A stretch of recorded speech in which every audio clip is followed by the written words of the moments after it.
Durante séculos, a humanidade acumulou conhecimento sobre ciência, filosofia, matemática e o universo. Mas grande parte desse conhecimento pode ter sido perdida para sempre. No Egito Antigo existia um lugar considerado o maior centro de conhecimento da história, a Biblioteca de Alexandria. Ali estavam reunidos textos da Grécia, do Egito, da Índia e de civilizações que talvez nem conhecemos mais. Alguns historiadores acreditam que a biblioteca guardava centenas de milhares de manuscritos, mapas do mundo antigo, conhecimento científico avançado, talvez até tecnologias esquecidas. Mas então, algo aconteceu. Incêndio durante as guerras romanas, destruição por conflitos religiosos, perda gradual ao longo dos séculos. Ou talvez o conhecimento tenha sido intencionalmente apagado. Se esses textos ainda existissem hoje, o quanto nossa civilização poderia ser diferente? Você já se perguntou como seria o mundo se não tivéssemos perdido nosso maior tesouro de conhecimento antigo? E se uma única biblioteca guardasse os segredos de tecnologias e filosofias milhares de anos à frente de seu tempo? Esta é a história da Biblioteca de Alexandria, um farol do intelecto humano que desapareceu nas brumas da história, e a profunda questão do que perdemos com ela. Da última vez, abordamos o declínio inicial desta lendária instituição, mas a história não termina com um incêndio ou um conquistador. A verdade é muito mais complexa, uma decadência lenta e agonizante que se estendeu por séculos. Vamos nos aprofundar nas teorias que tentam explicar como a humanidade perdeu sua maior biblioteca. O culpado mais famoso é Júlio César, em 48 a.C.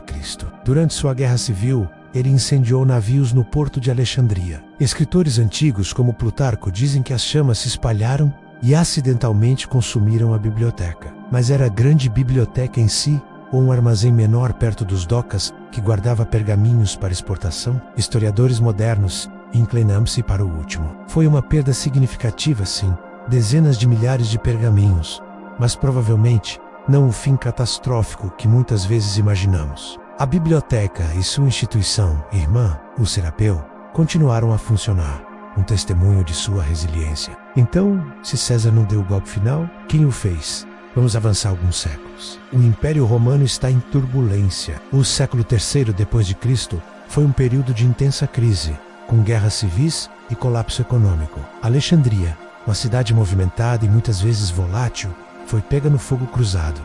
Em 272 depois de Cristo, o imperador Aureliano recapturou a cidade do Império Palmiriano. Suas forças destruíram o distrito de Broceion, o bairro real onde a biblioteca principal estava localizada. Este foi provavelmente um golpe devastador, muito mais intencional e destrutivo do que o incêndio de César, o principal centro de aprendizado. O coração do Mussum provavelmente foi deixado em ruínas, seus estudiosos dispersos. Mas a chama do conhecimento não foi totalmente extinta. A biblioteca filha no Serapeu, um magnífico complexo de templos dedicado ao deus Serapis, ainda estava de pé. Ela abrigava uma vasta coleção própria e se tornou o novo centro da vida intelectual de Alexandria por mais um século. É aqui que a história toma um rumo religioso. No final do século IV, o cristianismo estava em ascensão e as antigas religiões pagãs estavam sob ataque. Em 391 d.C., o imperador romano Teodósio emitiu decretos que efetivamente proibiam o paganismo. Em Alexandria,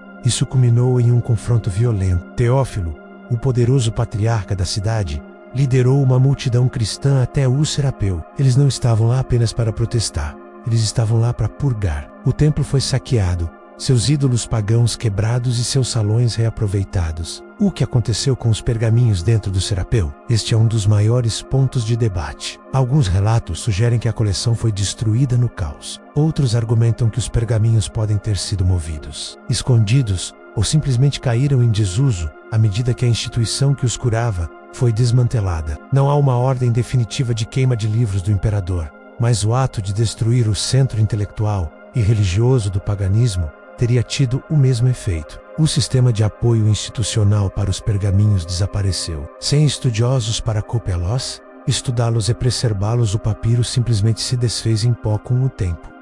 Finalmente, há a teoria da conquista árabe em 642 d.C., uma história posterior. Escrita séculos após o evento, afirma que o comandante Amr ibn al-As perguntou ao califa Umar o que fazer com os livros. O califa supostamente respondeu: Se o que está escrito neles concorda com o Alcorão, eles não são necessários. Se discorda, eles não são desejados. Destrua-os. A história continua dizendo que os pergaminhos foram usados como combustível para os banhos de Alexandria, durando 6 meses. A maioria dos historiadores hoje vê essa história como pura propaganda, uma fábula criada posteriormente para desacreditar um rival. Não há evidências contemporâneas para isso, e parece improvável.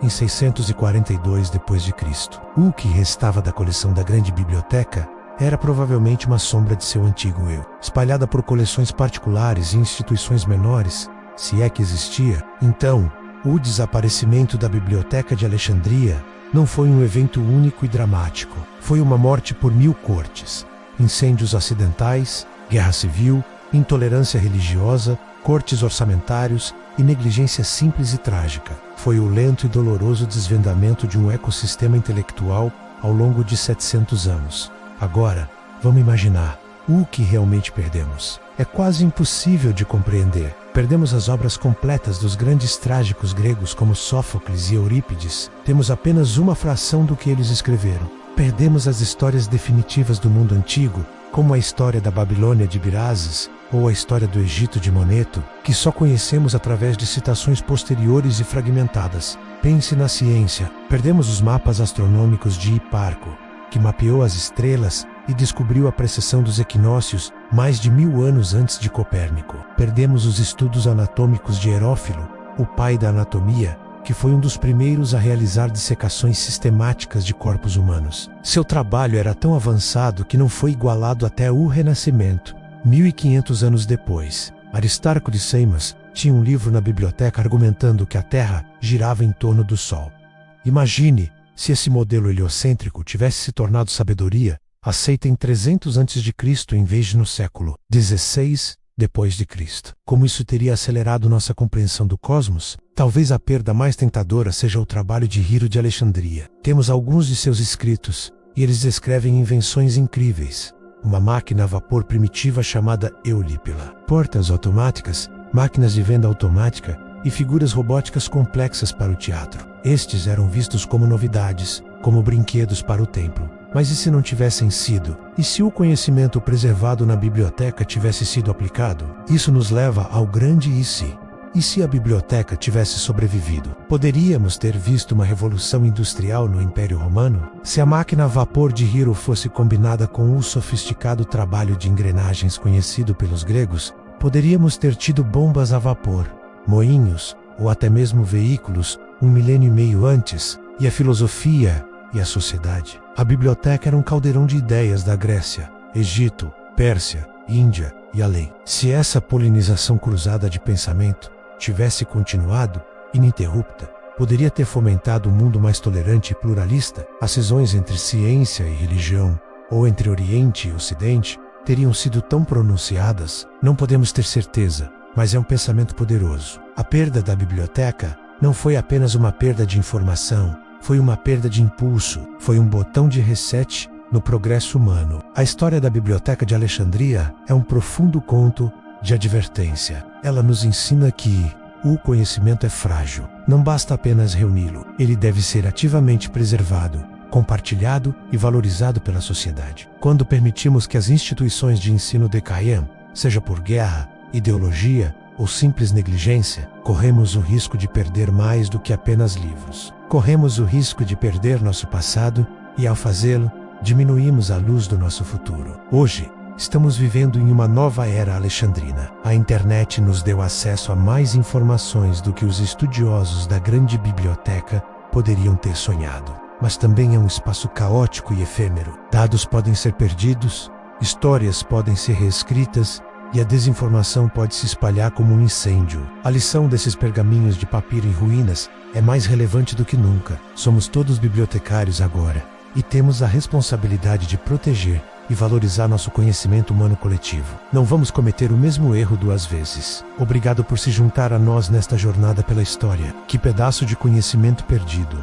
você gostaria que pudéssemos recuperar da Biblioteca de Alexandria? Deixe-nos saber nos comentários abaixo. E se você gostou desta exploração, não se esqueça de curtir, se inscrever e clicar no ícone do sino para não perder nosso próximo vídeo. Até a próxima!